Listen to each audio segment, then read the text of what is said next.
Welcome to this module, all focused on the weight loss component. So today we're going to be going into exactly how to lose weight, how it happens, and lots of different methods and strategies in order to facilitate that. So we're going to be looking at how weight loss works itself. Another really key component that a lot of people miss out and don't consider, so this is why we're talking about this straight away, is prioritizing your body composition as well as losing weight. So you may have heard of many people over the years, they've lost the weight, they get to their goal weight, and they're still really not happy with their results. They might have met a number on the scales, but when it comes to their body composition, it's not quite where they wanted it to be. It's not quite what they expected or anticipated. So we're going to be making sure that you're going to do that straight away alongside the weight loss. And also we're going to touch upon some calorie focused strategies and also some non-calorie focused strategies for weight loss as well.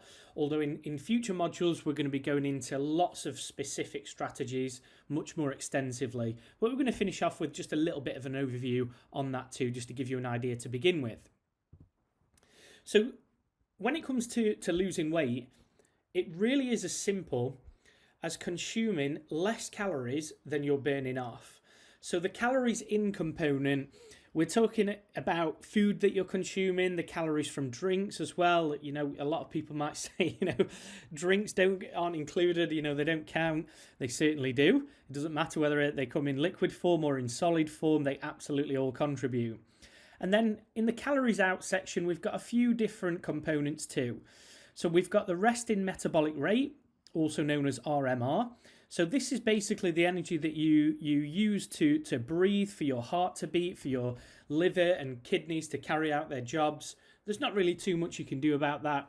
Your resting metabolic rate is going to be relatively consistent. When it comes to the thermic effect of food, this is a fancy term essentially which describes the amount of calories that are used up during the process of digestion. So when you consume protein, for example, up to 30% of those calories can be used up in the process of digestion and released in the form of heat. So in simple terms, if you consumed, let's say, 100 calories of protein, maybe up to 30 of those calories, depend on the sources and so on, maybe up to 30 of those calories are basically not absorbed by the body, for choice of better words. So the thermic effect of food does contribute to the calories out section as well. Also, your structured exercise sessions. So, the sessions that you do 2, 3, 4, 5 times a week at the gym, of course, that contributes to the amount of calories you burn off. And like we touched upon in the previous module, the NEAT or NEAT, non-exercise activity thermogenesis, which again, to briefly summarize, is the movement that you do in and around your exercise sessions.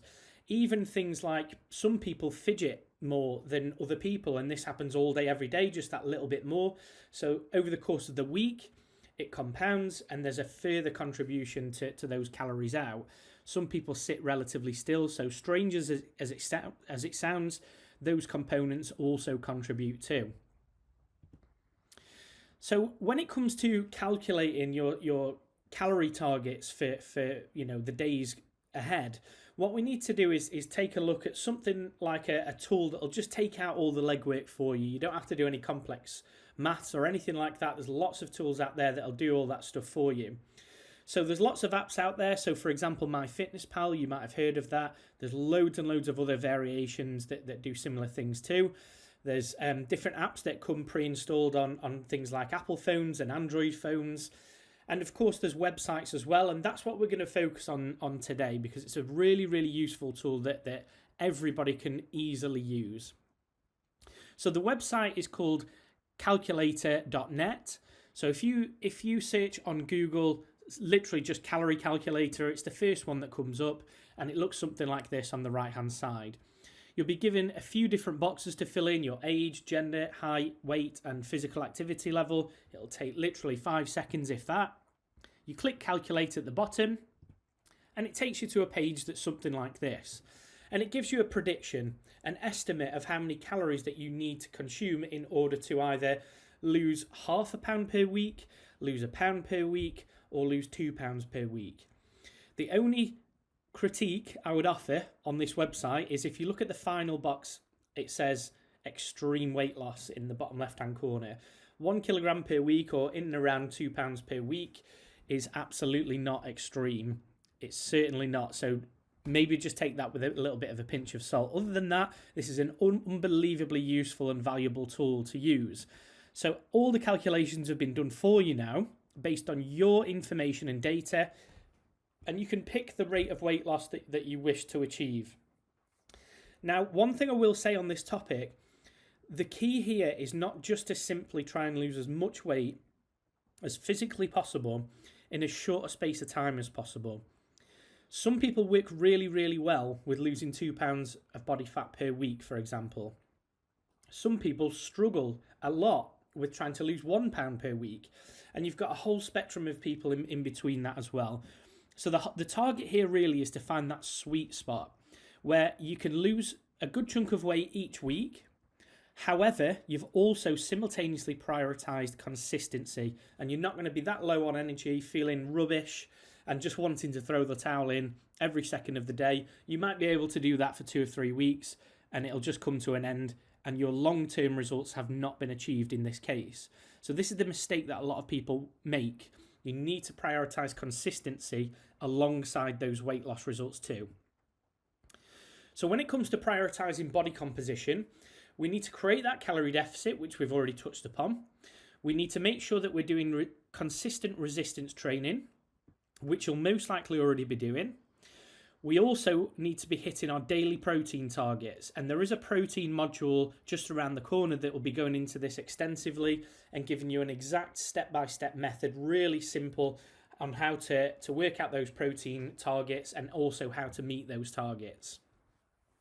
So when you stay consistent with these boxes being ticked week in, week out, you're now going to be prioritizing body composition, because when you're hitting your protein targets and also combining that with consistent resistance training, you're basically sending stimulus to your muscle tissue to grow and repair and prioritize that muscle tissue, so that when you're losing weight, the primary area you're going to be losing that weight from now is body fat.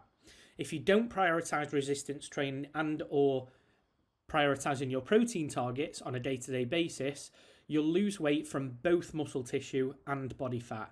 And this is where we can hit those target weight loss numbers. But when you get to the finish line, you're really not happy with your body composition. So let's start off really prioritizing this and making sure that you stay consistent with resistance training and hitting your protein targets. Just a little note as well, earlier on in your training history, so if this is brand new, you're just starting off with your resistance training, you may even be in an even better position for prioritizing body composition. And the reason being is you're most likely to be gaining muscle tissue and simultaneously losing body fat at the same time. So as your training history increases, so you've been training for 6 months, 8 months, 10 months, a year, 2 years, and so on, this becomes less prevalent. So there's lots of different strategies out there. You can have calorie focused strategies, like for example tracking and calorie counting and using apps like MyFitnessPal to track your food intakes and log them. And also you can use calorie focused strategies combined with other ones. So you're going to be mindful of the total number of calories you're consuming, and also, for example, going low carb or low fat. There's more non-calorie focused strategies where you don't even have to think about the calories. So you change your habits in order to create that calorie deficit instead of focusing on the numbers. So things like intermittent fasting, portion control, mindful eating, and there are other strategies as well. And like we said, we'll be going into these in much more detail as you progress through the program. So to summarize, we need to be consuming less energy than we burn off. Whether you're focusing on the calories or focusing on a dietary strategy that doesn't focus on the calories, regardless of which strategy you're focusing on, we still have to be consuming less calories than you're burning off. In order to prioritize your body composition, we need to be making sure that resistance training and protein targets are hit consistently. So coming up next, we're going to be taking a look at different calorie focused strategies and also some non-calorie focused strategies as well, so we can personalize this journey that's best fit for you as an individual. See you on the next module.